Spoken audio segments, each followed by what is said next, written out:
نحمده ونستعينه ونستغفره ونعوذ بالله من شرور أنفسنا ومن سيئات أعمالنا من يهده الله فلا مضل له ومن يضلل فلا هادي له وأشهد أن لا إله إلا الله وحده لا شريك له وأشهد أن محمدا عبده ورسوله يا أيها الذين آمنوا اتقوا الله حق تقاته ولا تموتن إلا وأنتم مسلمون يا أيها الناس اتقوا ربكم الذي خلقكم من نفس واحدة وخلق منها زوجها وبث منهما رجالا كثيرا ونساء واتقوا الله الذي تساءلون به والأرحام إن الله كان عليكم رقيبا يا أيها الذين آمنوا اتقوا الله وقولوا قولا سديدا يصلح لكم أعمالكم ويغفر لكم ذنوبكم ومن يطع الله ورسوله فقد فاز فوزا عظيما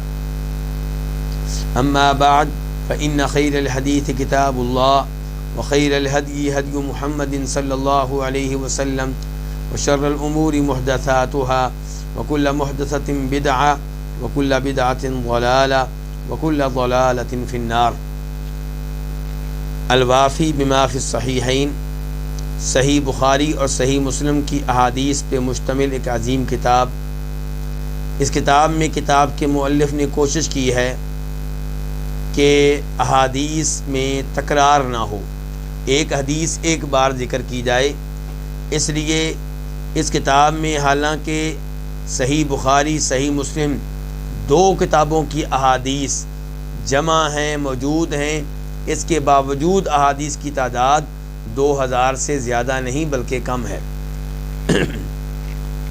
کتاب کے مؤلف نے کتاب کی احادیث کو مرتب کرتے ہوئے پہلے 10 مقاصد قائم کیے ہیں تاکہ ان مقاصد کے نیچے احادیث ذکر کی جائیں. ان مقاصد میں سے 7 مقصد ہم پڑھ چکے ہیں، 8واں مقصد آج کل ہم پڑھ رہے ہیں. اور 8ویں مقصد میں کئی کتب ہیں. ان کتب میں سے ایک کتاب ہم مکمل طور پہ پڑھ چکے ہیں، دوسری کتاب کا آغاز ہو چکا ہے، اور دوسری کتاب کا نام ہے الاخلاق والآداب، وہ احادیث جن کا تعلق اخلاق و آداب سے ہے. اس دوسری کتاب میں کئی فصلیں ہیں. ان میں سے پہلی فصل وہ ہم سٹارٹ کر چکے ہیں، اس کا آغاز کر چکے ہیں، اور پہلی فصل کا نام ہے احادیث جامعہ، ایسی احادیث جو جامع قسم کی ہیں. اور اس پہلی فصل میں کئی ابواب ہیں. ان میں سے پہلا باب آج کل ہم پڑھ رہے ہیں.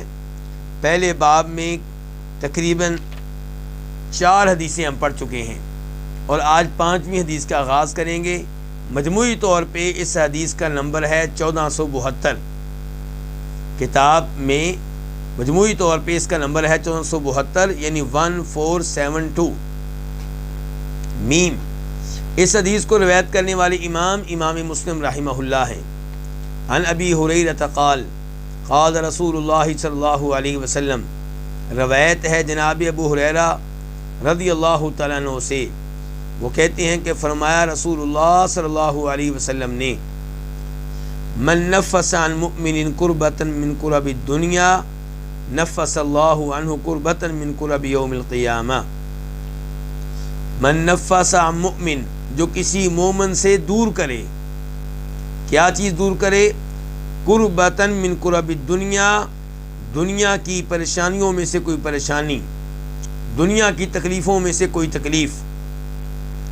تو نفسہ کا معنی ہم نے کیا دور کرے، اور قربہ کا معنی ہوگا پریشانی، تکلیف، ٹینشن. تو نفس اللہ عنہ قربۃ من قرب یوم القیامہ، اللہ تعالیٰ اس سے قیامت کے دن کی پریشانیوں میں سے کوئی پریشانی دور کریں گے، قیامت کے دن کی تکلیفوں میں سے کوئی تکلیف دور کریں گے. اندازہ کیجئے کہ اپنے مسلمان بھائیوں کے کام آنا کتنی بڑی نیکی ہے. آپ اپنے مسلمان بھائی کی دنیاوی کسی پریشانی کو دور کرتے ہیں، ختم کرتے ہیں، اس کا ازالہ کرتے ہیں تو اللہ تعالیٰ آپ کی قیامت کے دن کی پریشانیوں میں سے کوئی نہ کوئی پریشانی دور فرما دیں گے۔ اس سے پتہ چلا کہ اپنے مسلمان بھائیوں کی پریشانیوں کی ٹینشن لینی چاہیے۔ جب آپ کا کوئی مسلمان بھائی پریشان ہو تو آپ بھی پریشان ہو، آپ کو بھی تکلیف محسوس ہو۔ آپ کے مسلمان بھائی پہ کوئی آزمائش آئے، وہ آزمائش آپ کے دل پہ بھی گزرے، آپ بھی اس کی درد کو محسوس کریں، یہ ایمان کا تقاضا ہے۔ اور اگر آپ کہتے ہیں ہمیں ان سے کیا لگے، ہم اس ملک میں رہتے ہیں وہ اس ملک میں رہتے ہیں، ہمیں کیا لگے، ہم اس شہر میں رہتے ہیں وہ شہر میں رہتے ہیں، ہمیں کیا لگے، ہماری یہ برادری ہے ان کی دوسری برادری، ہمیں کیا لگے، تو اس کا مطلب یہ ہے کہ آپ کا ایمان کمزور قسم کا ایمان ہے، آپ کے ایمان کا لیول اونچا نہیں ہے بلکہ کافی پست ہے۔ گزشتہ دنوں فلسطین میں مسائل پیدا ہوئے، ان پہ ظلم ہوا۔ اب یہاں پہ دو طرح کے لوگ تھے، ایک وہ جن کا یہی موقف کہ ہمیں ان سے کیا لگے، وہ فلسطین کے اور ہم کسی اور ملک کے، تو ایسے لوگوں کا ایمان بہت کمزور ہے۔ دوسری قسم کے لوگ وہ تھے جو جہاد کے نعرے لگا رہے تھے اور چاہتے ہیں کہ ہمیں اجازت ملے، راستہ ملے تو ہم اڑ کے وہاں پہنچ جائیں۔ تو گزارش یہ ہے کہ جہاد کسی مسلمان حکمران کی قیادت میں ہوتا ہے۔ شرعی جہاد وہی ہے جس میں شریعت کی تعلیمات کا خیال رکھا جائے۔ مان لیا کہ شرعی جہاد آپ کے بس کی بات نہیں ہے، لیکن میرا سوال یہ ہے کہ وہ امور جو آپ کے بس میں تھے کیا آپ نے انہیں سر انجام دیا؟ جو ہمارے بھائی ان کا درد محسوس کر رہے تھے، کیا وہ کسی دن فجر کی نماز سے پہلے اٹھے کہ تہجد کا وقت ہے اور یہ وہ وقت ہے جب اللہ تعالیٰ آسمانی دنیا پہ نزول فرماتے ہیں، تو میں اللہ تعالیٰ سے دعا کرتا ہوں ان کے حق میں، اللہ کو منانے کی کوشش کرتا ہوں، اللہ تعالیٰ سے اپنے اور ان کے گناہوں کی معافی مانگتا ہوں، کیونکہ جو بھی مصیبت آتی ہے ہمارے گناہوں کے نتیجے میں آتی ہے۔ تو کہنے کا مطلب یہ ہے کہ اس معاملے میں دونوں طرح کے گروہوں نے افراط و تفریط سے کام لیا۔ درست رہا کیا ہے کہ آپ اس معاملے میں وہ کریں جو آپ کر سکتے ہیں، اور وہ کیا ہے، ان کے لیے دعائیں کرنا، اور دوسرے نمبر پہ وہ گناہ جن کی وجہ سے ایسے مصائب آتے ہیں ان کا ازالہ کرنا۔ یہی مصیبت آپ کی قوم پہ بھی آ سکتی ہے، آپ کے وطن میں آ سکتی ہے، آپ کے شہر میں آ سکتی ہے، اگر آپ کے شہر کے لوگ ایسے گناہوں کا مسلسل ارتکاب کرتے رہے جن گناہوں کی وجہ سے اللہ ناراض ہو جاتا ہے، روٹھ جاتا ہے۔ تو اس لیے آپ اپنے گھر میں شریعت کا نظام نافذ کریں، اپنے رشتہ داروں کو شرک و بدعات سے اور کبیرہ گناہوں سے ہٹانے کی کوشش کریں۔ یہ وہ چیز ہے جو آپ کر سکتے ہیں، یہ وہ چیز ہے جس سے آپ اللہ تعالیٰ کو منا سکتے ہیں، کیونکہ اللہ تعالیٰ کہتے ہیں وَأَنْتُمُ الْأَعْلَوْنَ إِن كُنتُم مُؤْمِنِينَ، کہ میں غلبہ تمہیں دوں گا، شرط یہ ہے کہ تم ایمان پہ ہو۔ اگر مسلمان واقعی ایمان پہ ہوں، صحیح ایمانوں میں ایمان پہ ہوں، تو اللہ کا تو وعدہ ہے کہ غلبہ میں دوں گا۔ وَمَنْ يَسَّرَ عَلَى مُعْسِرٍ يَسَّرَ اللَّهُ عَلَيْهِ فِي الدُّنْيَا وَالْآخِرَةِ، اور جو کسی تنگ دست کے لیے آسانی کرے، جو کسی تنگ دست پہ آسانی کرے، تو یسر اللہ علیہ فی الدنیا والآخرہ، اللہ تعالیٰ اس کے لیے دنیا آخرت میں آسانی کریں گے۔ یعنی کہ آپ سے کسی نے قرضہ لیا ہوا ہے، قرضہ لیا 1 سال کے لیے، 1 سال کا وقت پورا ہو چکا، لیکن پتہ چلا اس کے حالات بہت خراب ہیں، وہ فوری طور پہ قرضہ واپس کرنے کی استطاعت نہیں رکھتا، آپ اس کو مزید مہلت دے دیتے ہیں یا اس کا قرضہ معاف کر دیتے ہیں، تو اللہ تعالیٰ آپ کے معاملات کو دنیا میں بھی آسان کرے گا اور آخرت میں بھی۔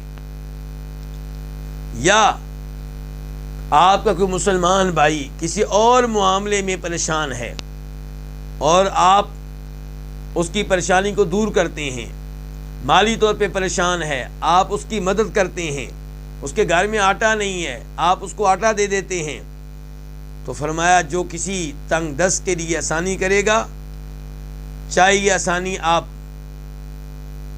مال کے ذریعے کریں یا اس کی شفاعت کر دیں تاکہ جس کا اس نے مال دینا ہے وہ لوگ اس پہ آسانی کر دیں، کسی بھی طریقے سے آپ اس کے لیے آسانی کر دیں، اللہ تعالیٰ آسانی کرے گا ایسے شخص کے لیے دنیا میں بھی اور آخرت میں بھی جو اپنے کسی مسلمان بھائی کے لیے آسانی کرتا ہے۔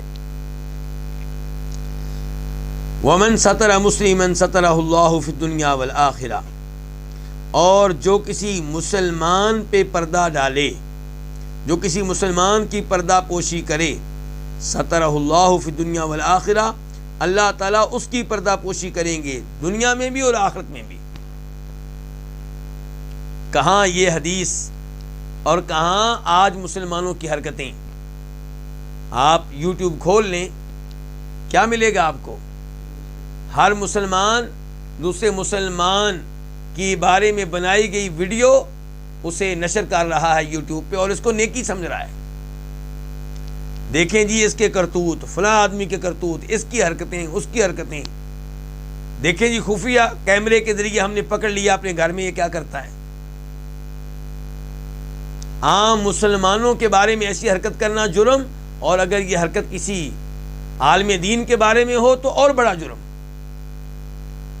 اور شریعت کیا کہتی ہے کہ آپ نے اپنے کسی مسلمان بھائی کو کسی گناہ میں ملوث پایا، آپ کو اس کے کسی عیب کے بارے میں پتہ چل گیا تو اس کے عیب کو چھپائیں، بجائے اس کے کہ آپ اسے نشر کریں، لوگوں کو بتائیں، اس کو بتائیں، اس کو بتائیں، یہ غلط ہے۔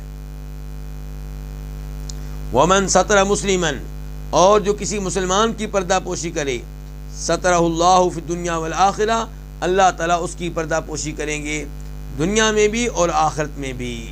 کتنی بڑی خوشخبری ہے، بجائے اس کے کہ آپ اس کے عیوب کو لوگوں کے سامنے نشر کریں، آپ اس کے عیوب لوگوں کے سامنے بیان کریں، اس کی بجائے اس کے عیب کو چھپائیں تاکہ آپ کے عیب دنیا میں بھی چھپ جائیں اور آخرت میں بھی چھپ جائیں۔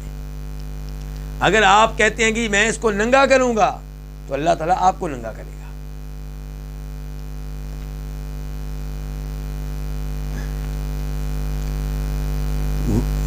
اور دیکھتے جائیں ہمارا دین کتنا عظیم ہے۔ اگر مسلمان ان تعلیمات پہ عمل کریں تو یہ دنیا مسلمانوں کے لیے جنت بن جائے۔ کہ مسلمان کی تکلیف دور کر رہا ہو، اس کی پریشانی کو دور کر رہا ہو، وہ تنگ دست ہو چکا ہے تو اس کی مدد کر رہا ہو، وہ قرضہ دینا چاہتا ہے لیکن دے نہیں پا رہا، اسے مزید مہلت دے رہا ہو، اس کے کسی عیب کے بارے میں پتہ چل گیا تو پردہ ڈال رہا ہو۔ جب یہ صورتحال ہو تو مسلمان واقعی بائی بن جائیں گے، دل صاف ہوں گے، پاکیزہ ہوں گے، اخلاق کا مظاہرہ ہوگا اور ٹینشنیں ختم ہو جائیں گی۔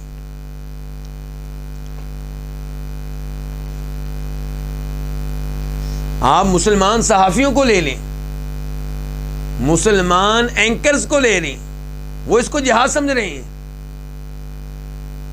وہ اپنے دوسرے مسلمان بھائی کے عیوب کو، اس کی غلطیوں کو ٹی وی چینلز پہ نشر کرنا، اس کو کیا سمجھ رہے ہیں؟ جہاد۔ اور سمجھتے ہیں کہ اس وجہ سے اگر کوئی مارا جائے گا تو کیا ہوگا؟ شہید ہوگا۔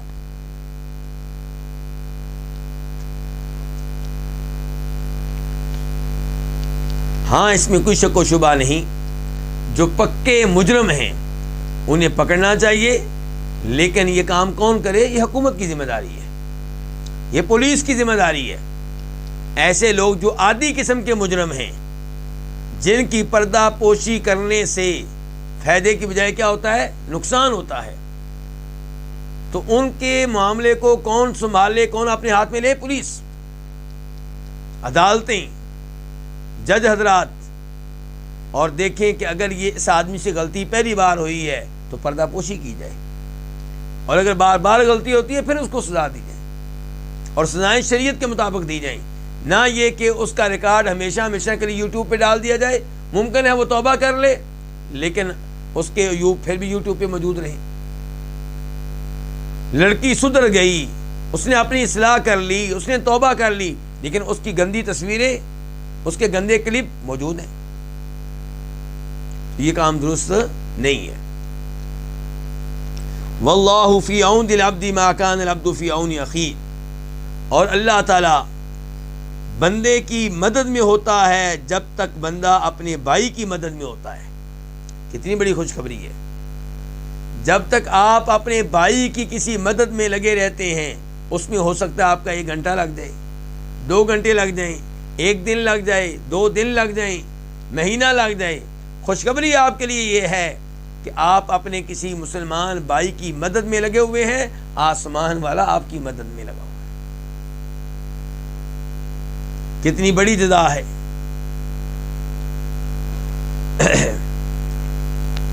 وَمَنْ سَلَكَ طَرِيقًا يَلْتَمِسُ فِيهِ عِلْمًا سَهَلَ اللَّهُ لَهُ بِهِ طَرِيقًا إِلَى الْجَنَّةِ، اور جو کوئی چلے کسی ایسے راستے پہ، يَلْتَمِسُ فِيهِ عِلْمًا، جس راستے پہ چلتے ہوئے وہ علم تلاش کر رہا ہو، علم لینا چاہ رہا ہو، يَلْتَمِسُ يَطْلُبُ، علم طلب کر رہا ہو، تو سہل اللہ لہ بہ، اللہ تعالیٰ اس کے لیے اس کی وجہ سے، کس کی وجہ سے؟ علم کی راہ پہ چلنے کی وجہ سے آسان کر دیں گے۔ کیا چیز؟ طریق الجنہ، جنت کی طرف جانے والا راستہ آسان کر دیں گے۔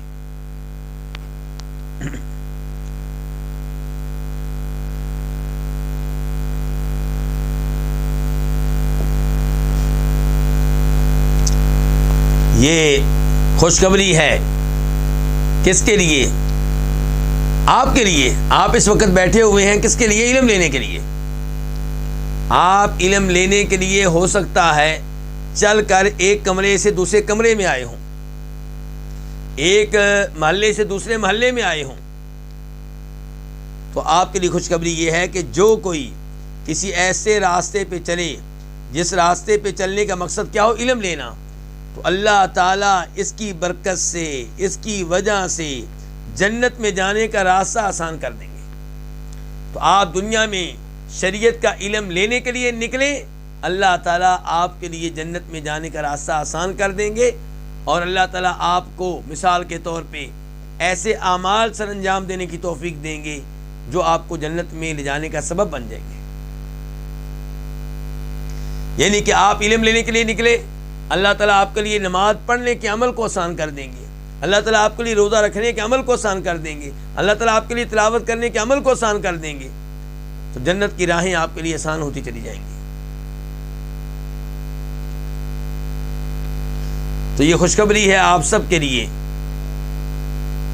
اس کے بعد فرماتے ہیں نبی علیہ السلام اسی حدیث میں، وَمَجْتَمَعَ قَوْمٌ فِي بَيْتٍ مِّن بُيُوتِ اللَّهِ يَتْلُونَ كِتَابَ اللَّهِ وَيَتَدَارَسُونَهُ بَيْنَهُمْ إِلَّا نَزَلَتْ عَلَيْهِمُ السَّكِينَةُ وَغَشِيَتْهُمُ الرَّحْمَةُ وَحَفَّتْهُمُ الْمَلَائِكَةُ وَذَكَرَهُمُ اللَّهُ فِي مَنْ عِندَهُ وَمَا، اور نہیں، یہ ما نافیہ ہے، اور نہیں جمع ہوتے کچھ لوگ اللہ کے گھروں میں سے کسی گھر میں اس حال میں کہ وہ اللہ کی کتاب کی تلاوت کرتے ہوں، وَيَتَدَارَسُونَهُ بَيْنَهُمْ، اور اس کو آپس میں پڑھتے پڑھاتے ہوں، مگر نزلت علیہم السکینہ، ایسے لوگوں کے اوپر سکینت نازل ہوتی ہے، وغشیتہم الرحمہ، اور انہیں اللہ کی رحمت ڈھانپ لیتی ہے، وحفتہم الملائکہ، اور انہیں اللہ کے فرشتے گھیرے میں لے لیتے ہیں۔ کتنی بڑی خوشخبریاں مل رہی ہیں۔ نیک اعمال سر انجام دیں تو خوشخبریاں ہی خوشخبریاں ہیں۔ جب کچھ لوگ اللہ کی کتاب کی تلاوت سیکھنے سکھانے کے لیے اللہ کے کسی گھر میں، مسجد میں جمع ہوتے ہیں تو ان پہ سکینت نازل ہوتی ہے، اور سکینت یہ وہ خزانہ ہے جس کی تلاش میں لوگ مارے مارے پھر رہے ہیں۔ کوئی سکینت پانے کے لیے میوزک کا سہارا لے رہا ہے، کوئی سکون کی تلاش میں شراب کا سہارا لے رہا ہے، کوئی سکون پانے کے لیے لڑکیوں سے یاریاں لگا رہا ہے، انہیں لمبے لمبے فون کرتا ہے، انہیں اپنے پاس بلاتا ہے، ان کے پاس بیٹھتا ہے، گناہ کا ارتکاب کرتا ہے، اور کوئی سکون پانے کے لیے نیند کی گولیاں کھاتا ہے، میڈیسن لیتا ہے، ڈپریشن کی میڈیسن لیتا ہے، لیکن علاج یہ نہیں ہے یہ جتنے بھی علاج ابھی ذکر کیے گئے ہیں یہ مرض میں اضافہ کرتے ہیں، مرض کو ختم نہیں کرتے۔ اس مرض کا علاج، پریشن کا علاج، ٹینشنوں کا علاج وہ ہے جو نبی علیہ السلام بیان کر رہے ہیں۔ اگر آپ کو سکون چاہیے، کسی ایسی مجلس کا حصہ بن جائیں جہاں قرآن کی تلاوت سیکھی سکھائی جاتی ہو، قرآن کا ترجمہ سیکھا سکھایا جاتا ہو، قرآن کی تفسیر سیکھی سکھائی جاتی ہو، قرآن کے احکام و مسائل سیکھے سکھائے جاتے ہوں، کسی سیکھنے والی مجلس کا حصہ بن جائیں۔ اور یہاں پہ یہ بھی بتا دوں کہ ضروری نہیں کہ یہ کام آپ مسجد میں ہی کریں، یہ کام گھر میں بھی ہو سکتا ہے۔ اسی لیے امام نووی رحمہ اللہ اس حدیث کی شرح کرتے ہوئے کہتے ہیں کہ نبی علیہ السلام نے کہا ہے کہ اللہ کے گھر میں سے کسی گھر میں جمع ہوں، یہ الفاظ خرج مخرج الغالب، یہ الفاظ اس لیے استعمال ہوئے ہیں کہ عام طور پہ لوگ قرآن سیکھنے سکھانے کے لیے کہاں جمع ہوتے ہیں؟ مسجد میں۔ ورنہ اگر مسجد کے علاوہ گھر میں جمع ہوتے ہیں، کسی آفس میں جمع ہوتے ہیں، کسی سینٹر میں جمع ہوتے ہیں، تب بھی انشاءاللہ یہی فضیلت ہے۔ مقصد کیا ہے کہ یہ کام آپ کریں، یہ عمل آپ کریں۔ وغشیتہم الرحمہ، فرمایا ایسے لوگ جو قرآن سیکھنے سکھانے کے لیے جمع ہوتے ہیں، پہلے نمبر پہ ان پہ سکینت نازل ہوتی ہے اللہ کی طرف سے، نمبر 2 اللہ کی رحمت ان کو ڈھانپ لیتی ہے۔ اور اللہ کی رحمت، اس کی کیا اہمیت ہے جی؟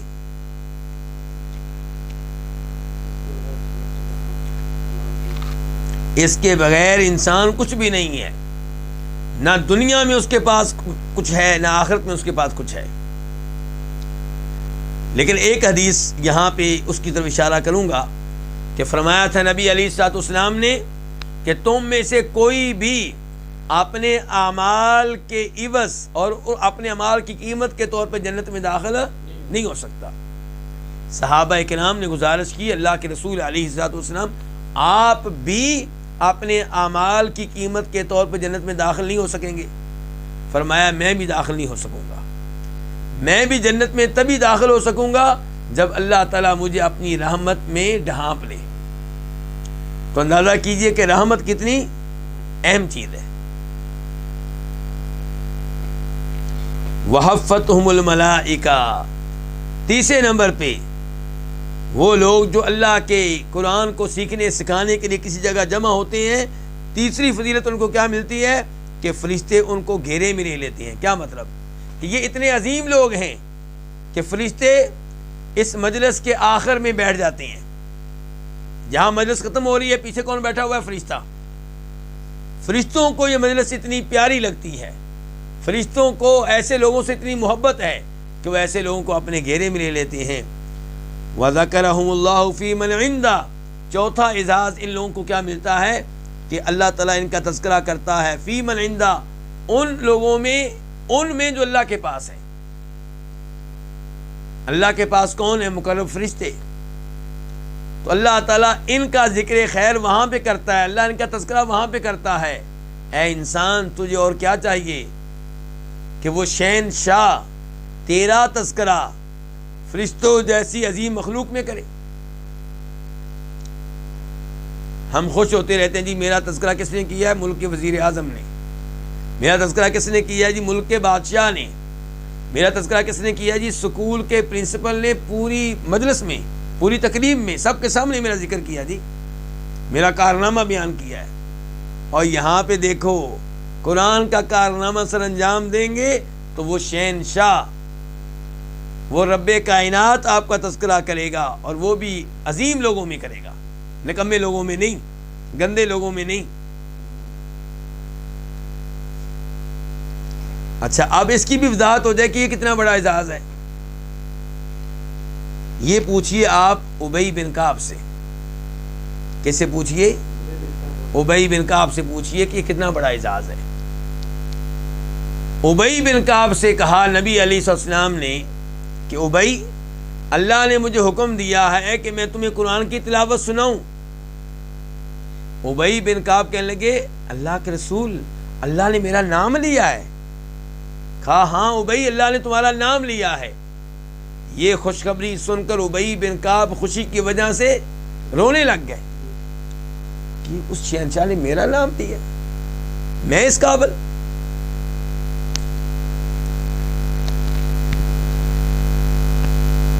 تو اس حدیث سے بھی پتہ چلا کہ اپنے بچوں کو قرآن کا حافظ بنائیں، قرآن کا عالم بنائیں، قرآن کا مفسر بنائیں، تاکہ یہ اعزازات انہیں ملیں۔ ہم کن چکروں میں پڑ گئے؟ ہم نے اپنے بچوں کو قرآن کے علم سے محروم کر رکھا ہے اور دیگر علوم و فنون پہ لگا رکھا ہے، اور پھر خوشی سے بتاتے ہیں جی میرے بچے کو یہ ڈگری ملی ہے، یہ سرٹیفکیٹ ملا ہے، یہ اعزاز ملا ہے۔ ارے اللہ کے بندے، اس سے بڑا اعزاز کیا ہوگا جو اس حدیث میں ذکر ہوا ہے؟ وَمَنْ بَطَّأَ بِهِ عَمَلُهُ لَمْ يُسْرِعْ بِهِ نَسَبُهُ، اور جسے اس کے اعمال نے پیچھے چھوڑ دیا اس کا حسب و نسب اسے آگے نہیں لے جا سکتا۔ یہ بھی شریعت کا بڑا اہم اصول ہے جو بیان کیا ہے نبی علیہ الصلوۃ والسلام نے، کہ اگر آپ کا کردار، آپ کے اعمال آپ کو پیچھے چھوڑ دیں، آپ کا کردار غلط قسم کا ہو، تو آپ کا حسب و نسب، آپ کا کسی فیملی سے تعلق، آپ کا کسی قبیلے کا حصہ ہونا، یہ چیز آپ کے کام نہیں آئے گی۔ روز قیامت یہ نہیں کہا جائے گا کہ اس کو اس لیے معاف کیا جا رہا ہے کہ یہ فلاں برادری کے چودھری صاحب ہیں، ایسا نہیں ہے۔ تو وَمَنْ بَطَّأَ بِعَمَلُهُ، جس کو اس کے اعمال نے پیچھے چھوڑ دیا، لم یسرع بہ نسب، اس کا حسب و نسب اسے آگے نہیں لے جا سکے گا۔ کتنی عظیم حدیث ہے یہ۔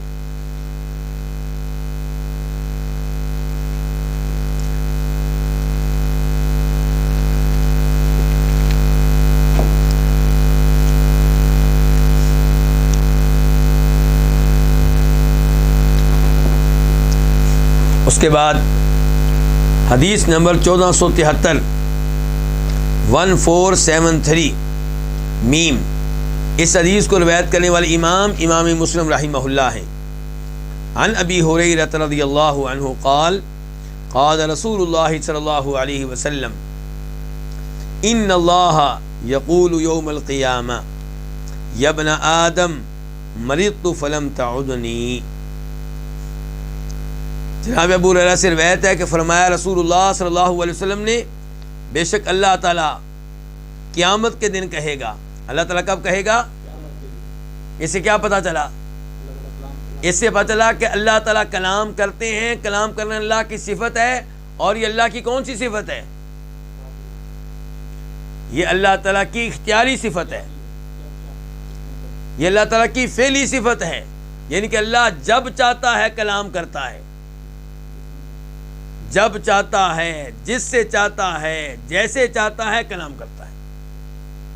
تو یہ کلام اللہ تعالیٰ روز قیامت کرے گا۔ تو اللہ تعالیٰ کہیں گے قیامت کے دن، یا ابن آدم، اے آدم کے بیٹے، مریض تو میں بیمار ہوا، فلم تعودنی، تو نے میری عیادت نہیں کی۔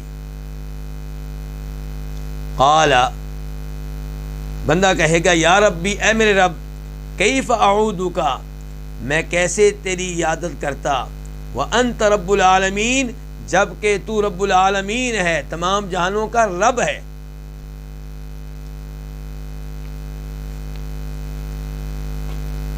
قال، اللہ تعالیٰ کہیں گے اما علمت، کیا تجھے یہ بات معلوم نہیں ہوئی تھی کہ ان عبدی فلانا مرضا، کہ میرا فلاں بندہ بیمار ہوا، فلم تعودہ، تو نے اس کی عیادت نہیں کی۔ اما علمت، کیا تجھے یہ بات معلوم نہیں ہے کہ انک لو عدتہ، اگر تو اس کی عیادت کرتا، لوجدتنی عندہ، تو یقیناً تو مجھے اس کے پاس موجود پاتا، تو مجھے اس کے پاس پاتا۔ یہ حدیث کافی اس پہ غور کرنا پڑے گا، کافی اس کی وضاحت کرنا پڑے گی۔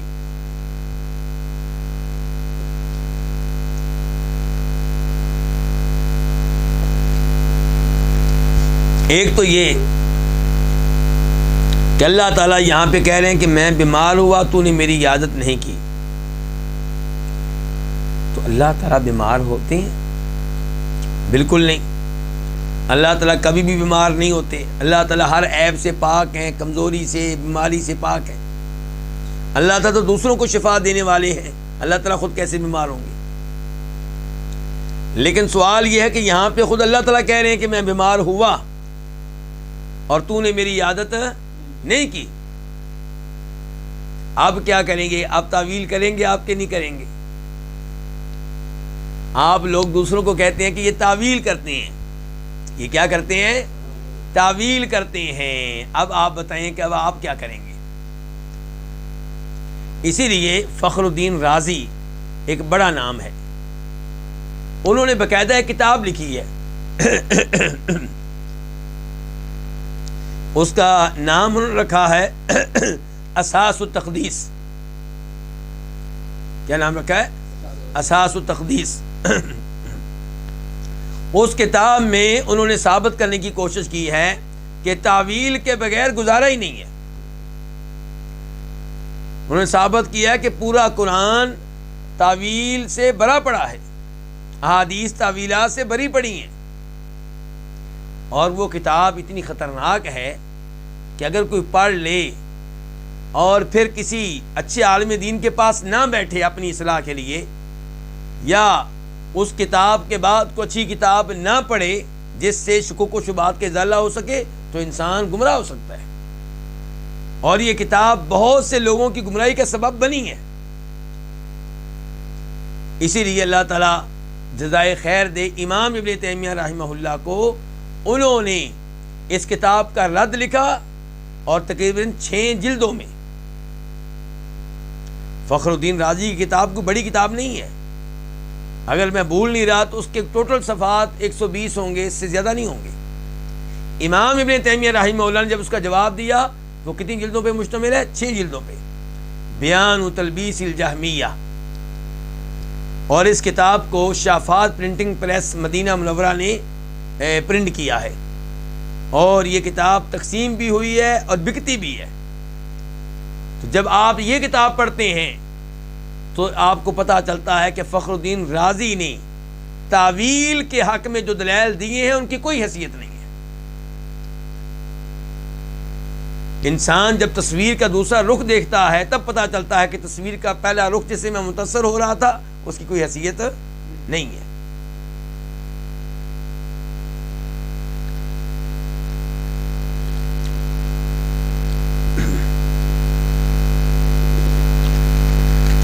اس سب کے باوجود ہم اس بات کا اقرار کرتے ہیں, اعتراف کرتے ہیں کہ وہاں پہ تعویل کی جائے گی جہاں پہ کوئی دلیل موجود ہوگی. قرآن کی دوسری آیت بتا رہی ہے پہلی آیت کا معنی مفہوم کیا ہے, قرآن کریم کی کوئی آیت کسی حدیث کا صحیح مفہوم بتا رہی ہے, کوئی دوسری حدیث پہلی حدیث کا صحیح مفہوم بتا رہی ہے, تو وہاں پہ ہم لیں گے. کیونکہ یہاں پہ وضاحت کس کی طرف سے آ گئی؟ خود اللہ کی طرف سے آ گئی. وضاحت کس کی طرف سے آ گئی؟ خود اللہ کے رسول کی طرف سے آ گئی صلی اللہ علیہ وسلم. لیکن یہ حدیث جو ہے اس میں کوئی تعویل نہیں ہے, اس میں کوئی تعویل. اچھا کوئی تعویل نہیں ہے تو پھر آپ مان لیں گے کہ اللہ تعالیٰ بیمار ہوئے. یہی نقطہ قابل غور ہے. تعویل آپ وہاں پہ کریں گے جہاں پہ کوئی غلط معنی ہوگا, اور پھر کوئی اور آیت کوئی اور حدیث بتا رہی ہوگی کہ وہ پہلا معنی غلط ہے, آپ درست نہیں سمجھے. لیکن یہاں پہ غلط معنی ہے ہی نہیں. کیوں؟ کیسے؟ کیونکہ کوئی بھی چیز, کوئی بھی کلام, اس کا مفہوم وہی معتبر ہوگا جو پوری کلام کو سمجھنے کے بعد آپ کے ذہن میں آئے گا. آدھا جملہ نہیں لیتے, آدھا کلام نہیں لیتے. مثال کے طور پہ اللہ تعالیٰ فرماتے ہیں کہ ہم نے نوح علیہ السلام کو بھیجا, فَلَبِثَ فِيهِمْ أَلْفَ سَنَةٍ إِلَّا 50 عَامًا, تو وہ ان میں کتنے سال رہے؟ 1000 سال سوائے, یعنی کہ 1000 سال رہے, لیکن 1000 سے 50 کو آپ نکال دیں تو کتنے سال رہے؟ 950 سال. اب کوئی آدمی کہے دی فَلَبِثَ فِيهِمْ أَلْفَ سَنَةٍ, نوح علیہ السلام رہے اپنی قوم میں 1000 سال, اور پھر کہے جناب 1000 سال تو وہ نہیں رہے، صحیح بات تو یہ ہے کہ 950 سال رہے ہیں، تو اب ہم اس کی تعویل کریں گے، ہمارے پاس دلیل ہے، وہ کیا دلیل ہے؟ الا 50 عاما، ہم کہیں گے بے وقوف، پورا کلام ہے ہی اس طرح کہ فلبث فیہم الف سنۃ الا 50 عاما، یہاں پہ نہ کوئی غلط معنی ہے نہ کسی تعویل کی ضرورت ہے۔ آپ کلام کرنے والے کے پورے کلام کو لیں، پھر بتائیں کہ غلط معنی پیدا ہوا یا نہیں ہوا۔ تو یہاں پہ کلام مکمل ہی نہیں ہوا، خود اسی حدیث میں وضاحت آ گئی کہ اللہ تعالیٰ کے اس کلام کا کیا مطلب ہے کہ میں بیمار ہوا، ادھر ہی وضاحت آ گئی ہے۔ جب ادھر وضاحت آ گئی ہے، خود اللہ نے وضاحت کر دی ہے، تو پھر تعویل کس بات کی؟ ہاں اگر یہاں پہ یہ وضاحت نہ آتی اور کسی اور حدیث میں وضاحت آتی، پھر ہم کہتے کہ یہاں پہ ہم تعویل کریں گے۔ یہاں پہ کیا ہے کہ یا ابن آدم، اے آدم کے بیٹے، مریض تو میں بیمار ہوا، فلم تعودنی، تو نے میری عیادت نہیں کی۔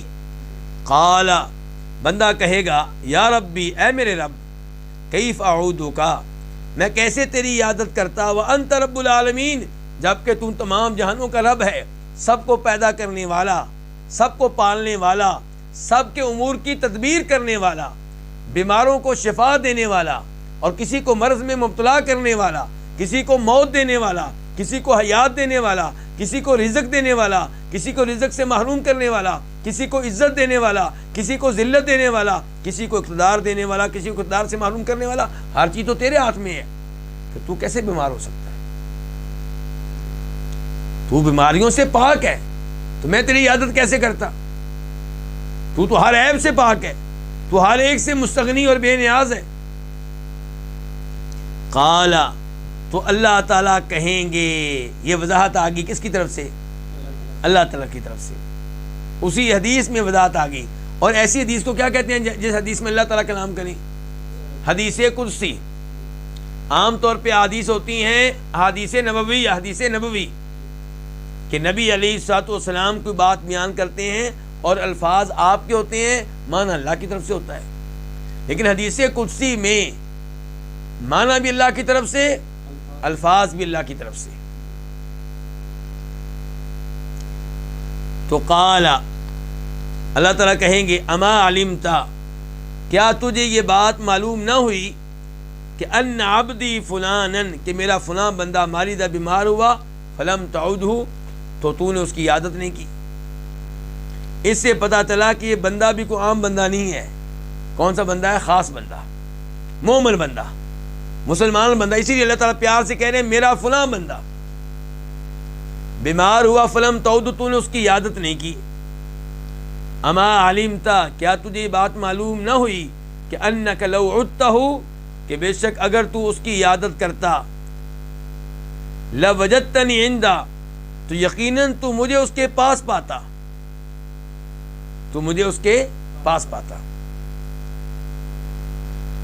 تو اس سے پتہ چلا کہ جب اللہ نے کہا کہ میں بیمار ہوا، تو اس سے مراد یہ ہے کہ اللہ کا بندہ بیمار ہوا۔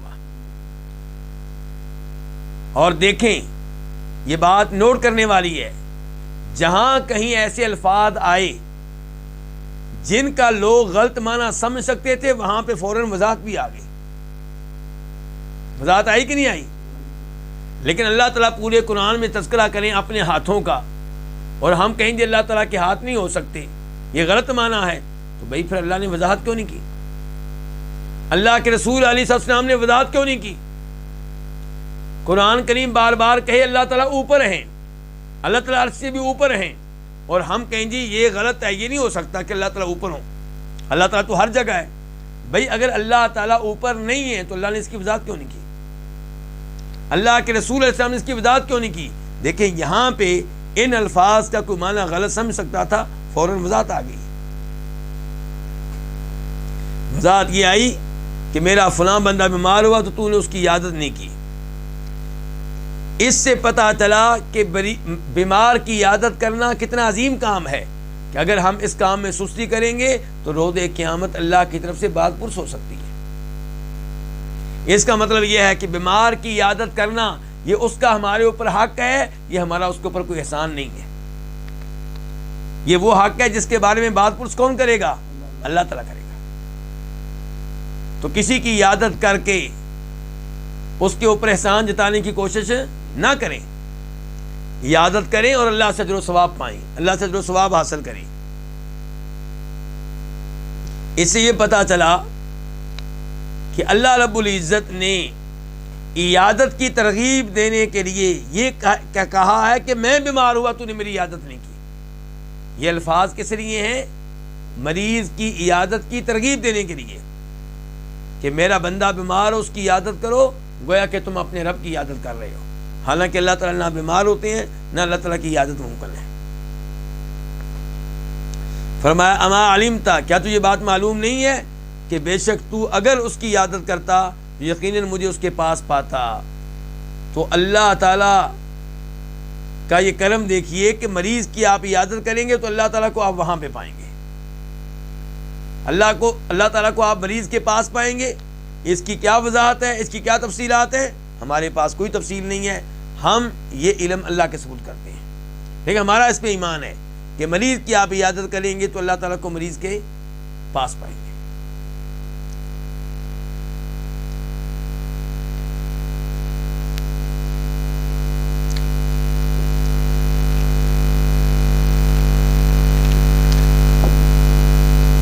یا ابن آدم استطعمتک فلم تطعمنی، دوسرے نمبر پہ اللہ تعالیٰ کہہ رہے ہیں اے آدم کے بیٹے، میں نے تجھ سے کھانا مانگا تو نے مجھے کھانا نہیں کھلایا۔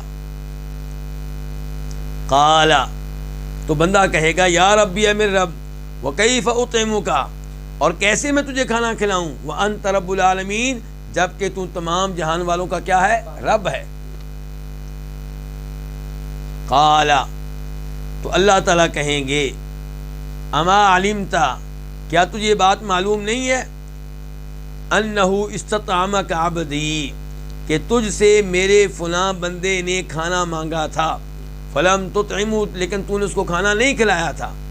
اما علمتا، کیا تجھے بات معلوم نہیں ہے انک لو اطعمتہ، کہ بے شک اگر تو اس کو کھانا کھلاتا تو لوجدت ذلک عندی، تو اس کھانے کو میرے پاس پاتا، اس کا اجر و ثواب میرے پاس موجود ہوتا۔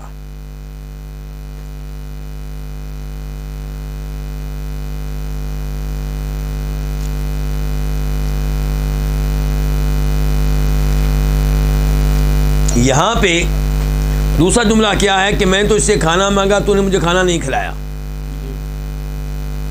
تو کیا اللہ تعالیٰ کھانا کھاتے ہیں؟ اللہ تعالیٰ اس عیب سے پاک ہے، اللہ کھانے کے محتاج نہیں ہے، بلکہ اللہ تعالیٰ فرماتے ہیں سورہ ذاریات میں ما ارید منہم من رزق وما ارید ان یطعمون، میں بندوں سے چاہتا ہوں کہ میری عبادت کریں، میں یہ نہیں چاہتا کہ وہ مجھے کھانا کھلائیں، مجھے رزق دیں۔ فرمایا ان اللہ هو الرزاق، رزق دینے والا تو میں ہوں۔ تو اللہ کھانا کھلانے والے ہیں، اللہ رزق دینے والے ہیں، اللہ رزق لینے والے اور مانگنے والے نہیں ہیں، اللہ رزق کھانے والے نہیں ہیں۔ تو یہاں پہ کہا گیا اے آدم کے بیٹے، میں نے تجھ سے کھانا مانگا لیکن تو نے مجھے کھانا نہیں کھلایا۔ تو آدم کا بیٹا کہے گا، انسان کہے گا اے میرے رب، وکیف اطعمک، اور کیسے میں تجھے کھانا کھلاتا، وانت رب العالمین، جبکہ تو جہان والوں کا رب ہے، یعنی کہ تو سب کو کھانا کھلانے والا، سب کو کھانا دینے والا، تو کھانے کا محتاج نہیں ہے، تو میں کیسے تیری عادت، میں کیسے تجھے کھانا دیتا۔ قال، اللہ تعالیٰ کہیں گے اما علمتا، کیا تجھے یہ بات معلوم نہیں ہے کہ تجھ سے میرے فلاں بندے نے کھانا مانگا تھا تو نے اس کو کھانا نہیں کھلایا تھا۔ اس سے پتہ چلا کہ مسلمان جب آپ سے کھانا مانگے تو آپ اس کو کھانا دیں، اگر واقعی کوئی بھوکا ہے اور آپ کھانا دینے کی استطاعت رکھتے ہیں تو آپ اس کو کھانا کھلائیں، بھوک سے مرنے نہ دیں۔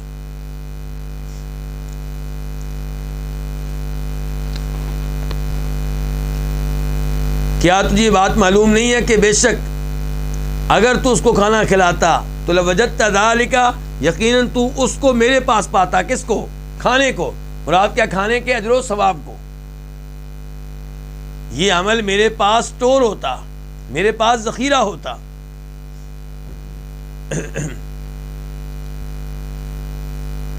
اس کے بعد ہے یبن آدم استسقیتک فلم تسقنی، اے آدم کے بیٹے میں نے تجھ سے پانی مانگا، فلم تسقنی تو نے مجھے پانی نہیں پلایا۔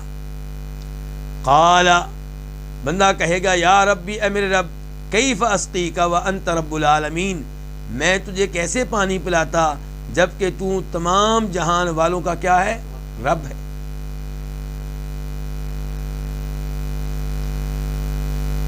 قال تو کہیں گے اللہ تعالیٰ استسقاک عبدی، تجھ سے پانی مانگا میرے فلاں بندے نے، فلم تسقیہ تو نے اس کو پانی نہیں پلایا، اما انک لو سقیتہ، خبردار یقیناً اگر تو اس کو پانی پلاتا، وجدت ذلک عندی تو اس کو میرے پاس پاتا، تو اس کو میرے پاس پاتا۔ کس کو؟ یعنی کہ اس پانی کو مراد یہ کہ وہ پانی سٹور ہوتا میرے پاس، اس کا اجر و ثواب میرے پاس ہوتا، وہ لکھا ہوا ہوتا، وہ یہ عمل میرے پاس لکھا ہوا ہوتا۔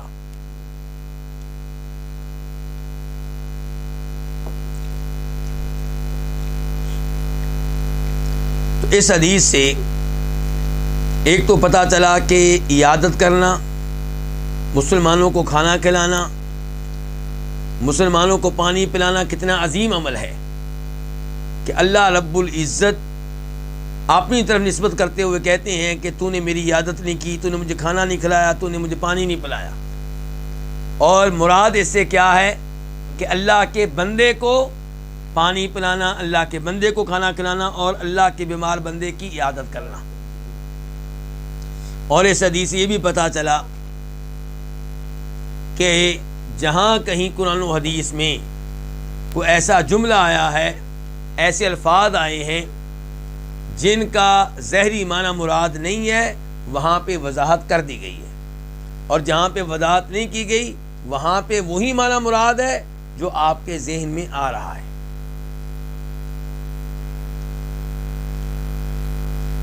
اور اس حدیث سے پتہ چلا کہ اللہ تعالیٰ کا اپنے بندوں سے یہ مکالمہ ہوگا۔ اس سے پتہ چلا کہ اللہ تعالیٰ کلام کرتے ہیں، اور یہ اللہ کی صفت حقیقی صفت ہے، مجازی نہیں ہے، خیالی نہیں ہے۔ اللہ بذات خود کلام فرماتے ہیں، اللہ کے کلام کے حروف ہیں، اللہ کے کلام کی آواز ہے۔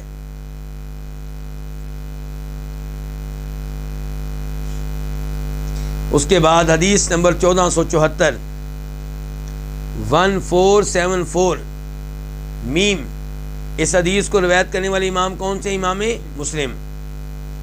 عن ابی مالک الاشعری قال، روایت ہے ابو مالک اشعری سے، وہ کہتے ہیں قال رسول اللہ صلی اللہ علیہ وسلم، فرمایا رسول اللہ صلی اللہ علیہ وسلم نے، الطہور شطر الایمان،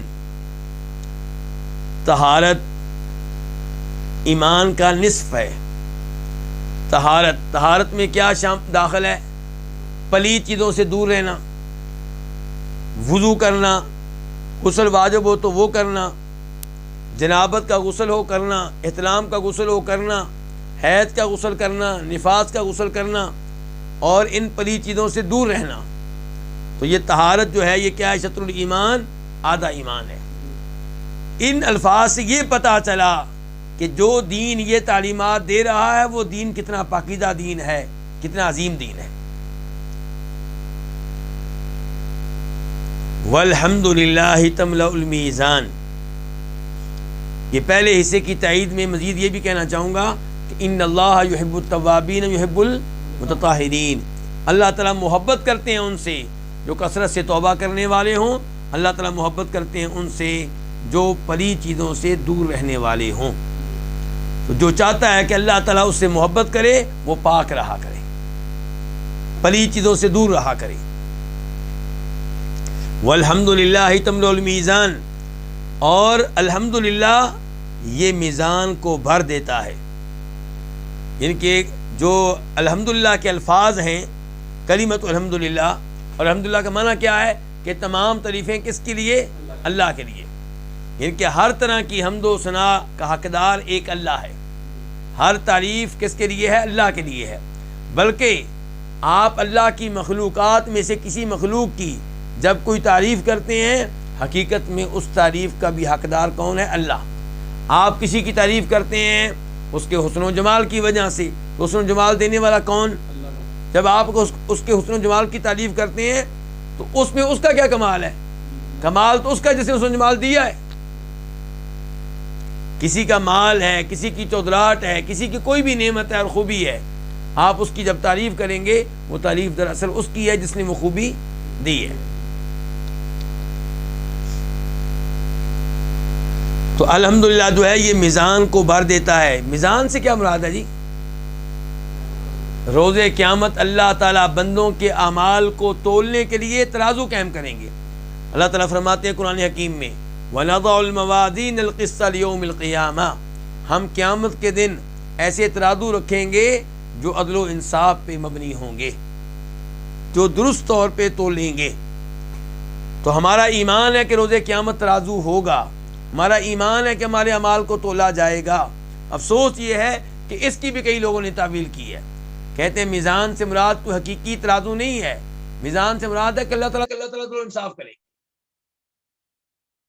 ہمارا ایمان یہ ہے کہ حقیقی طور پہ ترازو ہوگا، بلکہ اس کے پلڑے ہوں گے، نیکیوں کا پلڑا، برائیوں کا پلڑا۔ تو اس ترازو کا تذکرہ آتا ہے بار بار قرآن و حدیث میں۔ تو الحمدللہ کہنے سے کیا بڑھ جاتا ہے؟ اللہ کی رحمت بھی دیکھیے کہ الحمدللہ کہنے سے ترازو بڑھ جاتا ہے۔ اس کے باوجود ہم فائدہ نہیں اٹھاتے، ہماری زبانوں پہ غیبتیں جاری رہتی ہیں، میوزک جاری رہتا ہے، گانے جاری رہتے ہیں، تہمتیں دوسرے مسلمانوں پہ جاری و ساری رہتی ہیں، لیکن یہ کام ہم نہیں کرتے۔ وسبحان اللہ والحمد للہ تملأان او تملأ ما بین السماوات والارض، اور سبحان اللہ والحمد للہ یہ دونوں ایک ساتھ کہنے سے کیا ہوتا ہے؟ تملأان، یہ دونوں بھر دیتے ہیں کس چیز کو؟ ما بین السماوات، آسمان و زمین کے مابین جو خلا ہے، اس سارے کو یہ دونوں الفاظ، دونوں جملے بھر دیتے ہیں۔ اس سے آپ اندازہ لگا سکتے ہیں کہ سبحان اللہ والحمدللہ کہنے کی کیا فضیلت ہے، اور سبحان اللہ والحمدللہ کہنے سے ایک عظیم ذکر مکمل ہو جاتا ہے۔ کیسے؟ سبحان اللہ میں آپ نے کہہ دیا کہ اللہ تعالیٰ پاک ہے، کس چیز سے؟ ہر عیب سے، ہر کمزوری سے، ہر نقص سے، نیند سے پاک ہے، اونگ سے پاک ہے، وہ تھک جانے سے پاک ہے۔ ٹھیک ہے جی، پاک ہے اللہ، اس سے بھی پاک ہے، اس سے بھی پاک ہے، بھئی اللہ کی کوئی خوبی بھی ہے؟ پھر تو آپ یہی بتا لیں کہ اللہ میں یہ نہیں ہے، یہ نہیں ہے، یہ نہیں ہے، یہ نہیں ہے، یہ نہیں ہے، آگے اللہ میں کوئی خوبی بھی ہے؟ جی والحمدللہ، ہر کمال کس میں ہے؟ اللہ میں۔ ہر کمال کس کی طرف سے ہے؟ اللہ کی طرف سے۔ تو فرمایا وسبحان اللہ والحمدللہ، کہ سبحان اللہ والحمدللہ جو ہیں تملأانی، یہ دونوں بھر دیتے ہیں کس چیز کو؟ ما بین السماوات والارض، اس خلا کو جو آسمان و زمین کے مابین ہے۔ اور ایک روایت میں آتا ہے تملأانی کی جگہ پہ تملأو، یعنی کہ راوی کو شک ہے کہ نبی علیہ الصلوۃ والسلام نے کون سی الفاظ استعمال کی، تملأانی یا تملأو، معنی دونوں کا ایک ہی ہے۔ تملأانی تثنیہ ہے اور تملأو واحد ہے۔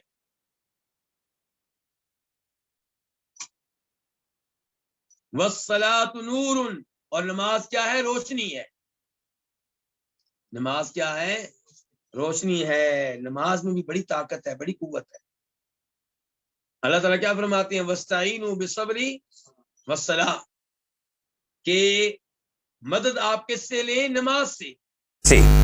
مشکلات آئیں، پریشانیاں آئیں، ٹینشنیں آئیں تو یہ دو کام کیا کہ نمبر ایک صبر کرنا، نمبر دو نماز پڑھنا۔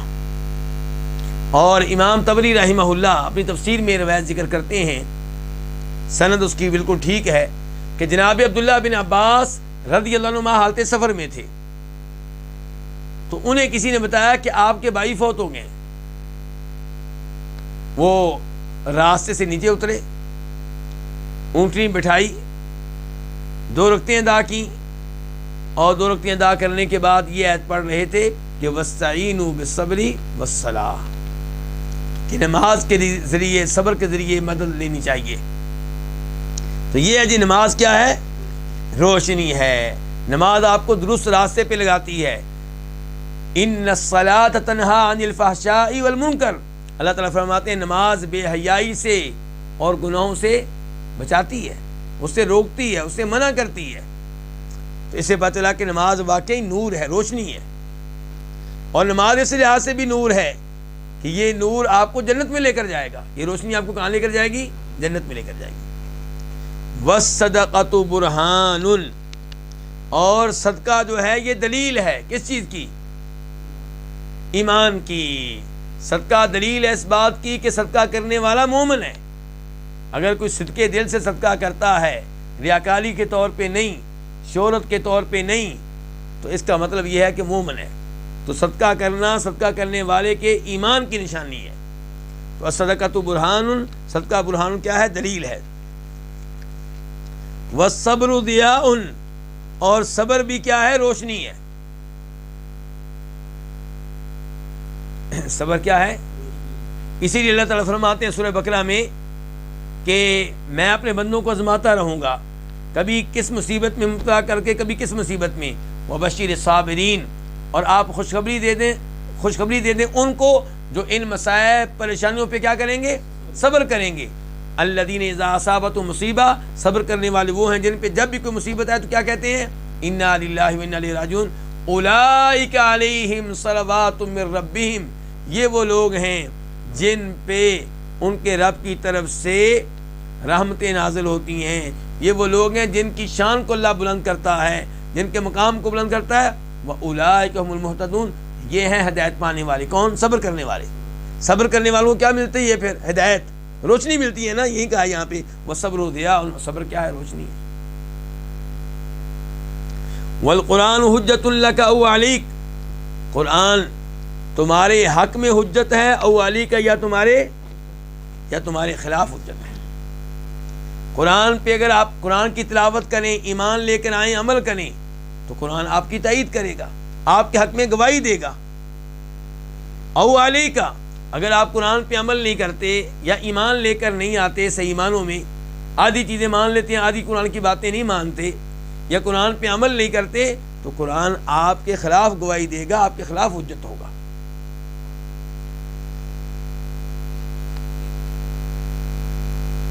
کل الناس یغدو فبائع نفسہ فموتقها او موبقها، تمام کے تمام لوگ یغدو کیا کرتے ہیں؟ تمام لوگ جو ہیں یغدو صبح نکلتے ہیں. صبح ہر انسان صبح اپنے گھر سے نکلتا ہے. کوئی آفس میں جانے کے لیے، کوئی شاپ پہ جانے کے لیے تجارت کرتا ہے، وہ دکان پہ بیٹھے گا. کوئی اسکول میں جائے گا پڑھنے کے لیے، پڑھانے کے لیے. کوئی کالج میں جائے گا پڑھنے کے لیے، پڑھانے کے لیے. ہر انسان صبح اپنے اپنے کام کے لیے نکلتا ہے. ایسے ہی ہے. فرمایا فبائع نفسہ فموتقها او موبقها، ہر انسان صبح نکلتا ہے. تو ان میں سے فبائع نفسہ، تو وہ اپنے آپ کو بیچتا ہے. ہر کوئی صبح نکلتا ہے تو کیا کرتا ہے؟ اپنے آپ کو اپنی بیع کرتا ہے، اپنے آپ کو بیچتا ہے. بیچتا کس کے ہاں ہے؟ یا رب کے پاس یا شیطان کے پاس. فموتقها، تو وہ اپنے آپ کو آزاد کر لیتا ہے. کس سے؟ عذاب سے، جہنم کی آگ سے. کیا کر کے؟ نیک اعمال اختیار کر کے، گناہوں سے بچ کر. او موبقها، یا اپنے آپ کو ہلاک کر لیتا ہے. کیا کر کے؟ اپنے آپ کو عذاب میں مبتلا کر کے. اور عذاب میں کیسے مبتلا کرتا ہے؟ جب گناہ کرتا ہے. تو ہر انسان جو صبح نکلتا ہے وہ اپنے نفس کی بیع کرتا ہے، یا اللہ کے پاس یا شیطان کے پاس. یا اپنے آپ کو آزاد کر لیتا ہے جہنم کی آگ سے، یا اپنے آپ کو جہنم کی آگ کا حقدار بنا لیتا ہے.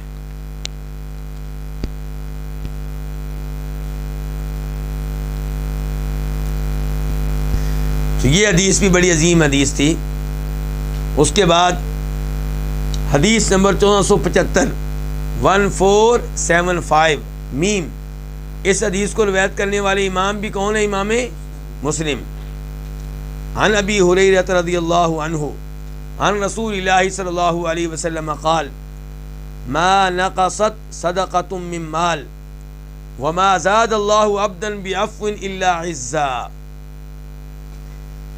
کوئی بھی صدقہ مال میں کمی نہیں کرتا، کوئی بھی صدقہ مال میں کمی نہیں کرتا. وما زاد اللہ عبدا بعفو الا عزا، اور اللہ تعالی معاف کر دینے سے کسی بھی بندے کو عزت کے علاوہ کسی اور چیز میں نہیں بڑھاتے. جب کوئی بندہ معاف کرتا ہے تو اللہ تعالیٰ اس کی عزت میں اضافہ کرتے ہیں، کمی نہیں آتی. آگے وما تواضع احد للہ الا رفعہ اللہ، اور کوئی بھی اللہ کے لیے عاجزی اختیار نہیں کرتا مگر اللہ تعالیٰ اس کو شان دیتے ہیں، اس کو بلندی دیتے ہیں، اس کو مقام دیتے ہیں.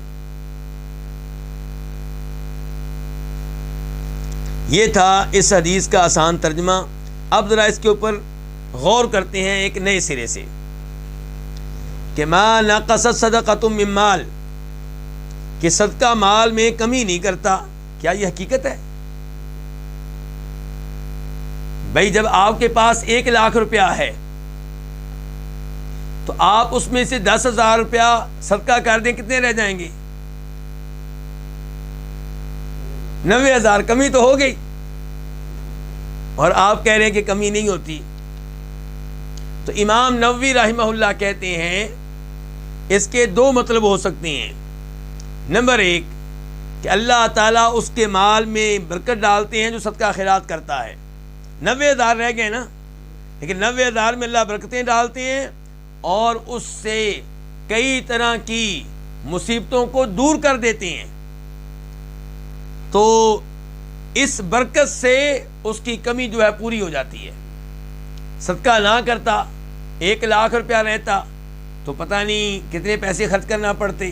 کوئی آپریشن ہو جاتا گھر میں کسی نہ کسی کا، کوئی ایکسیڈنٹ ہو جاتا، کوئی نقصان ہو جاتا، کوئی آگ لگ جاتی. صدقہ خیرات کرنے کی وجہ سے برکت ہوئی ہے کہ بہت سی مشکلات سے بچ گیا ہے. صدقہ کرنے کے باوجود بھی مشکلات آ جاتی ہیں، لیکن جن سے انسان محفوظ رہتا ہے ان کا ہمیں علم ہی نہیں. صدقہ کرنے کی وجہ سے آپ کتنی مصیبتوں سے بچ گئے اس کا آپ کو علم ہی نہیں. دوسرا مطلب امام نووی نے یہ بیان کیا ہے ان الفاظ کا کہ بظاہر اگرچہ اس کا مال کم ہوا ہے، لیکن جب اس اجر و ثواب کی طرف دیکھا جائے جو روز قیامت ملے گا تو پھر ہم کہیں گے کہ مال کم نہیں ہوا.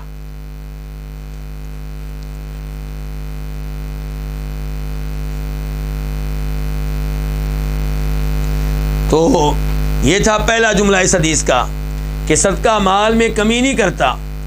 دوسرا جملہ کیا ہے کہ اللہ تعالیٰ کسی بھی بندے کو معاف کر دینے سے عزت کے علاوہ کسی اور چیز میں نہیں بڑھاتے، یعنی کہ اس کی عزت میں اضافہ کرتے ہیں. اس کا مطلب کیا ہے کہ جس کے بارے میں لوگوں کو معلوم ہو جائے یہ انسان معاف کر دیتا ہے تو دلوں میں اس کی عزت بڑھتی ہے کم ہوتی ہے؟ بڑھتی ہے. تو جب آپ کسی کو معاف کرتے ہیں تو آپ کی عزت بڑھے گی. اور دوسرے نمبر پہ یہ کہ روز قیامت آخرت میں آپ کو عزت ملے گی. تو یہ دونوں چیزیں ان الفاظ میں داخل ہیں. جب آپ کسی کو معاف کر دیں جس نے آپ کے ساتھ زیادتی کی ہے، آپ کا بھائی، آپ کا رشتہ دار، آپ کا محلے دار، آپ کا دوست، اس نے آپ کے ساتھ زیادتی کی اور آپ اس کو معاف کر دیں تو آپ کی عزت میں کمی نہیں آئے گی بلکہ کیا ہوگا؟ اضافہ ہوگا. اور اضافے کی 2 شکلیں ہیں. نمبر 1 دنیا میں جو سمجھدار لوگ ہیں ان کے دلوں میں آپ کی عزت بڑھ جائے گی. دوسرے نمبر کیا ہے کہ آخرت میں اللہ تعالیٰ کے ہاں آپ کو مقام ملے گا اور عزت ملے گی.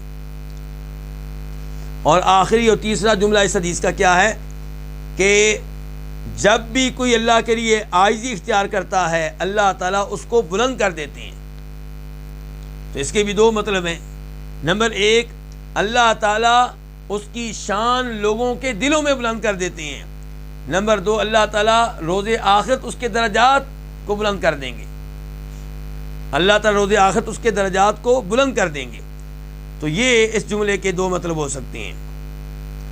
اس کے بعد ہے دوسرا باب. پہلا باب اپنے اختتام کو پہنچا. دوسرا باب کیا ہے؟ باب فی الکبائر والموبقات، یہ باب ہے کبیرہ گناہوں کے بارے میں، والموبقات، اور ایسے گناہوں کے بارے میں جو انسان کو ہلاک کر دینے والے ہیں۔ تو اس میں حدیث ہے، حدیث 1476 1476 قاف۔ اس حدیث کو روایت کرنے والے امام دو ہیں، امام بخاری بھی اور امام مسلم بھی۔ عن ابی ہریرہ رضی اللہ عنہ، روایت ہے جناب ابو ہریرہ رضی اللہ عنہ سے، عن النبی صلی اللہ علیہ وسلم قال، وہ روایت کرتے ہیں نبی صلی اللہ علیہ وسلم سے کہ آپ نے فرمایا، اجتنبوا السبع الموبقات، تم 7 ہلاک کر دینے والے گناہوں سے بچو۔ 7 گناہ ایسے ہیں جو انسان کو کیا کر دیتے ہیں؟ ہلاک کر دیتے ہیں، تباہ و برباد کر دیتے ہیں، ان سے دور رہو۔ قالوا، انہوں نے کہا، کنہوں نے؟ صحابہ کرام نے، یا رسول اللہ، اللہ کے رسول، وما ہن، اور وہ کون سے ہیں؟ یہ 7 گناہ کون سے ہیں جو ہلاک کر دینے والے ہیں، تباہ و برباد کر دینے والے ہیں؟ قال، تو آپ نے فرمایا، الشرک باللہ، پہلے نمبر پہ اللہ تعالیٰ کے ساتھ شریک کرنا۔ کس کو؟ کسی کو بھی، یعنی کہ یہاں پہ یہ نہیں ذکر کیا گیا کس کو، اس کا مطلب یہ ہے کہ اللہ کے ساتھ کسی کو بھی آپ شریک کریں تو وہ ایسا جرم ہے جس کے اوپر آپ فوت ہو گئے تو معافی نہیں ہے۔ چاہے کوئی فرشتہ ہو اس کو آپ اللہ کے ساتھ شریک کریں، چاہے کوئی نبی ہو، چاہے کوئی ولی ہو۔ مثال کے طور پہ دعا کیا ہے؟ عبادت ہے۔ تو جب آپ قبر والے سے دعا کرتے ہیں، اس سے مانگتے ہیں، تو آپ نے عبادت میں قبر والے کو اللہ کا شریک بنا دیا،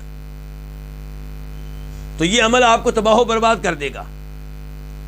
اس کے بعد کیا؟ والسحر، دوسرے نمبر پہ کیا؟ جادو کرنا۔ تو جادو کرنا بھی ایسا عمل ہے جو انسان کو تباہ و برباد کر دیتا ہے، اس کی نیکیوں کو ختم کر کے رکھ دیتا ہے، اسے جہنم میں داخل کرنے کا سبب بن جاتا ہے۔ تیسرے نمبر پہ وقتل النفس التي حرم اللہ الا بالحق، اس انسان کو قتل کرنا جس کے قتل کو اللہ نے حرام قرار دیا ہے، الا بالحق کی، مگر یہ کہ قتل حق کے ساتھ ہو، جائز ہو، جائز قتل جائز ہے، ورنہ یہ ایسا جرم ہے جو آپ کو تباہ و برباد کر دے گا۔ اور اس جملے سے عبرت حاصل کرنی چاہیے، جو کسی مسلمان کو قتل کرے گا وہ کیسے تباہ و برباد ہوگا؟ اللہ تعالیٰ فرماتے ہیں، وَمَن يَقْتُلْ مُؤْمِنًا مُتَعَمِّدًا فَجَزَاؤُهُ جَهَنَّمُ خَالِدًا فِيهَا وَغَضِبَ اللَّهُ عَلَيْهِ وَلَعْنَهُ وَأَعَدَّ لَهُ عَذَابًا عَظِيمًا، جو کسی مومن کو جان بوجھ کے مار ڈالے اس کا ٹھکانہ کیا ہے؟ جہنم۔ کب تک رہے گا؟ ہمیشہ ہمیشہ، اور اللہ کا اس پہ غضب نازل ہوگا، اللہ کی اس پہ لعنت نازل ہوگی، اور اس کے لیے عذاب ہے۔ تو تباہ ہوا کہ نہ ہوا؟ لیکن فرمایا الا بالحق، اگر کوئی ایسا انسان ہے جسے قتل کرنا جائز ہے تو اسے آپ قتل کر سکتے ہیں۔ اچھا، اس کی مثال کیا ہو سکتی ہے؟ پہلے نمبر پہ قصاص، جس نے کسی مسلمان کو قتل کیا اسے بدلے میں قتل کیا جائے گا، لیکن قتل کون کرے گا؟ یہ حکومت کا کام ہے۔ دوسرے نمبر پہ مثال کے طور پہ ایک آدمی شادی شدہ ہے، شادی شدہ ہونے کے باوجود وہ زنا کرتا ہے، بدکاری کرتا ہے، تو شریعت کہتی ہے کہ پتھر مار مار کے اس کو ہلاک کر دیا جائے۔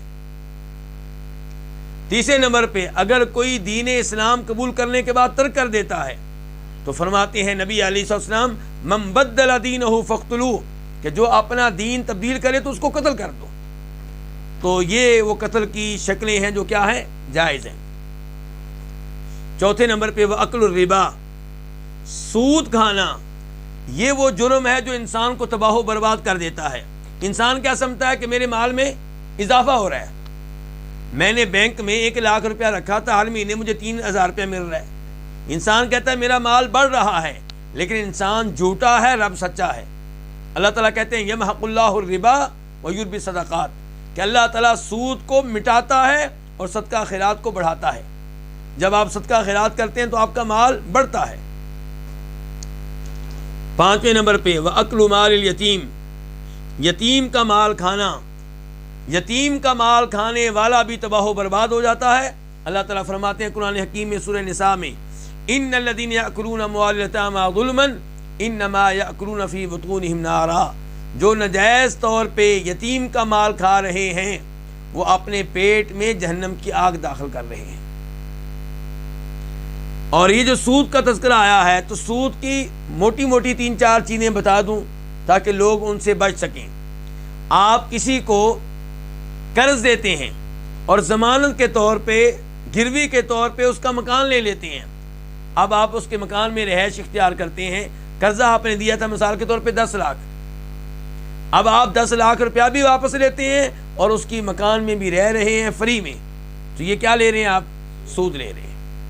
جس کو آپ نے قرضہ دیا اس سے کوئی بھی فائدہ اٹھانا درست نہیں ہے۔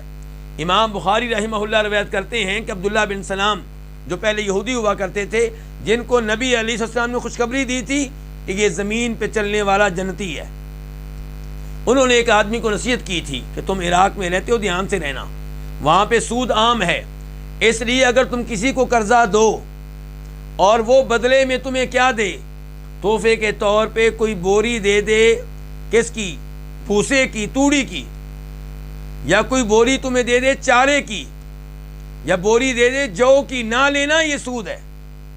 یعنی کہ جس کو آپ نے قرضہ دیا ہے وہ آپ کو خود تحفہ دے تو آپ نہ لیں۔ ہاں اگر پہلے سے وہ آپ کو تحفے دیا کرتا تھا، آپ لوگوں کا پہلے سے بھی ایسا سسٹم ہے کہ قرضے سے پہلے بھی وہ آپ کو تحفے دیا کرتا تھا، آج تحفہ دے آپ لے سکتے ہیں، لیکن جس کو آپ نے قرضہ دیا وہ پہلے تحفے نہیں دیتا تھا، اب دے رہا ہے، آپ اس سے بچیں، آپ اس سے دور رہیں۔ اس کے بعد کیا ہے 6 نمبر پہ وَتَوَلِّي يَوْمَ الزَّحْفِ، لڑائی کے دن پیٹ پھیر کر بھاگ جانا۔ جب آپ میدان جنگ میں آ چکے، دشمن کے سامنے کھڑے ہو چکے، اب میدان چھوڑ کر بھاگنا یہ وہ کبیرہ گناہ ہے جو آپ کو تباہ و برباد کر دے گا۔ 7 نمبر پہ وَقَذْفُ الْمُحْصَنَاتِ الْمُؤْمِنَاتِ الْغَافِلَاتِ، تہمت لگانا کن پہ؟ المحصنات، پاک دامن لڑکیوں پہ، المؤمنات، مومن لڑکیوں پہ، الغافلات، بولی بالی۔ تو وہ مومن بچیاں جو پاک دامن ہیں، زنا کا ارتکاب نہیں کرتی، بدکاری کا ارتکاب نہیں کرتی، آپ ان کے اوپر تہمت لگا دیں، کسی مجلس میں ان کے خلاف بات کر دیں، ان کے کیریئر کو تباہ کر دیں، آپ کی وجہ سے ان کا رشتہ مشکل ہو جائے، آپ کی وجہ سے ان کے ساتھ نکاح کرنے کے لیے تیار نہ ہو، تو یہ وہ کبیرہ گناہ ہے جو آپ کو تباہ و برباد کر دے گا۔ تو اس گناہ سے بھی بچنا چاہیے۔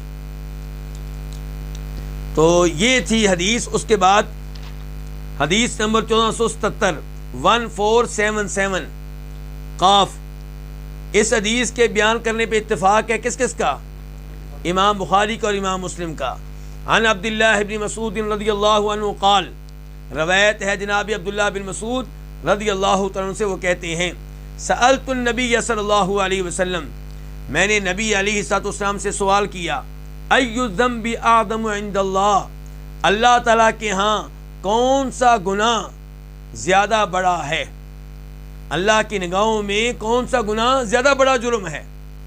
تو قال، فرمایا کس نے؟ رسول اللہ صلی اللہ علیہ وسلم نے، ان تجعل للہ ندا وہو خلقک، کہ آپ اللہ تعالیٰ کے لیے کسی کو شریک کر دیں جب کہ اللہ نے آپ کو پیدا کیا ہے۔ اپنے خالق کو چھوڑ کے کسی اور کی عبادت کریں، اپنے خالق کے ساتھ کسی اور کو عبادت میں شریک کریں، یہ اتنا بڑا جرم ہے کہ اس سے بڑا کوئی جرم نہیں ہے۔ یہ وہی ہے جس کو شرک کہتے ہیں۔ آپ جن کو اللہ کے ساتھ شریک کرتے ہیں، کیا ان میں سے کوئی ایسا ہے جس نے کوئی بھی چیز پیدا کی ہو؟ کوئی مچھر ہی پیدا کر دیا ہو، کوئی مکھی پیدا کر دی ہو، مکھی کا پر پیدا کر دیا، کچھ بھی نہیں کیا، تو پھر آپ ان کو اللہ کے ساتھ شریک کیوں کریں؟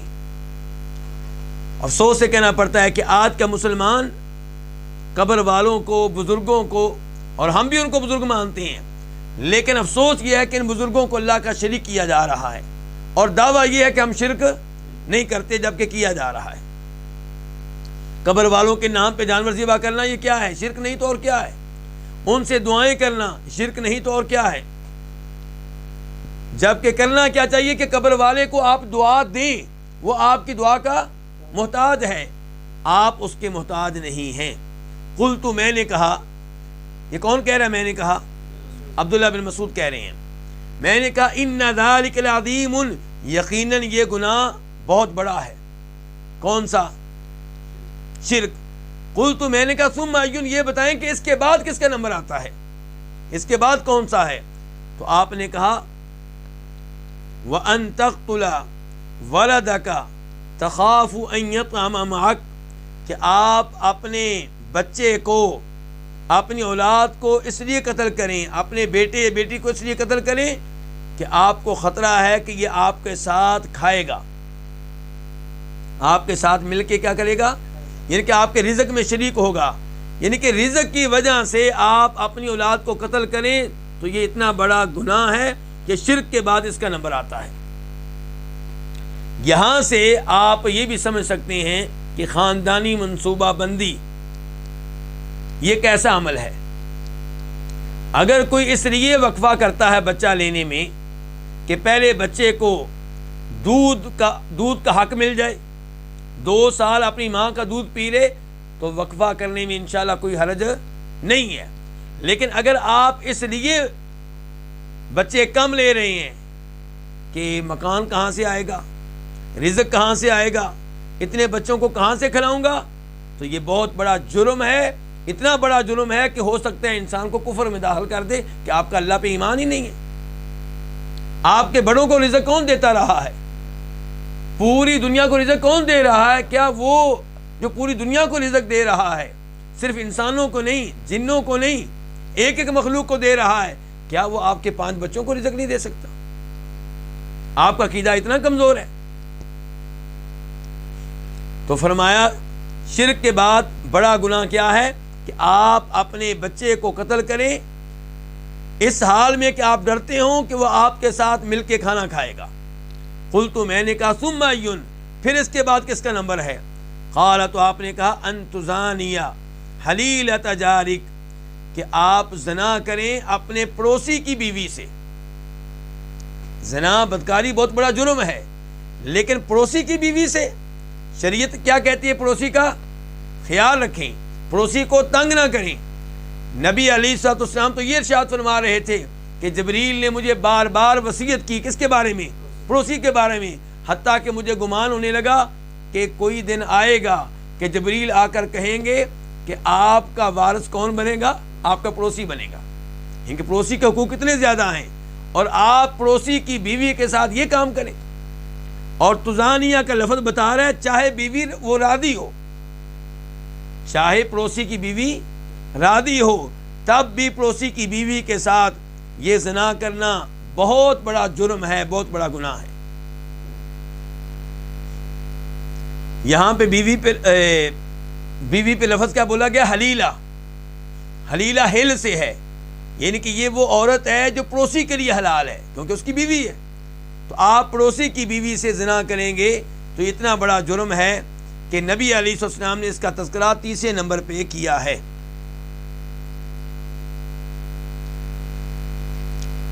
اس کے بعد حدیث نمبر 478 1478 قاف، اس حدیث کو روایت کرنے والے 2 امام ہیں، امام بخاری اور امام مسلم۔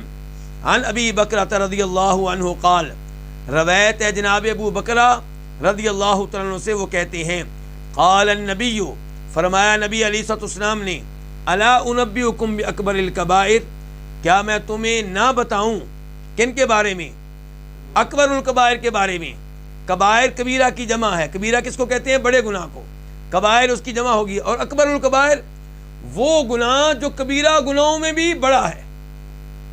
اس کا مطلب ہے گناہوں کے 3 درجے ہو گئے، نمبر 1 صغیرہ گناہ، نمبر 2 کبیرہ، نمبر 3 وہ جو کبیرہ گناہوں میں بھی بہت بڑے ہیں، مثال کے طور پہ شرک کرنا۔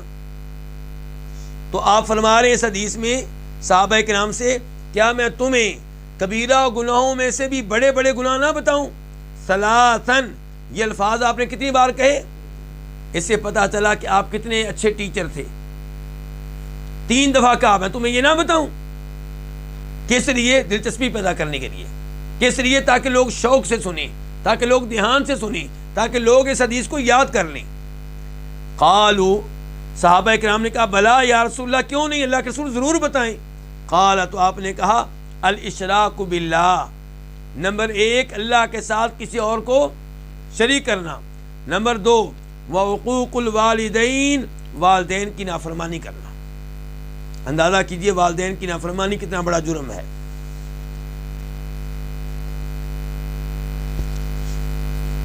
یعنی کہ پہلا حق اللہ تعالیٰ کا کہ اللہ کی عبادت کی جائے، اور بندوں میں سے سب سے پہلے حق ان کا ہے والدین کا، ان کی اطاعت کی جائے، ان کی بات مانی جائے.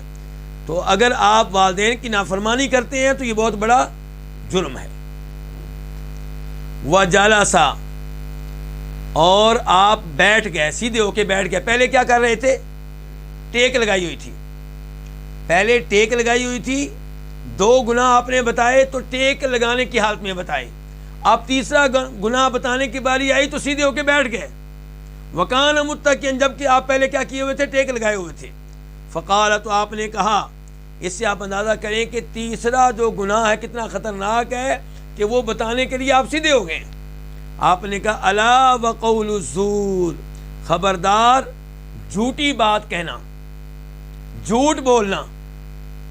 قال، راوی کہتے ہیں انس، فما زال یکررها، کہ آپ اس بات کو دہراتے رہے حتی قلنا، یہاں تک کہ ہم نے کہا لیتہ سکتا، کاش کہ آپ خاموش ہو جائیں.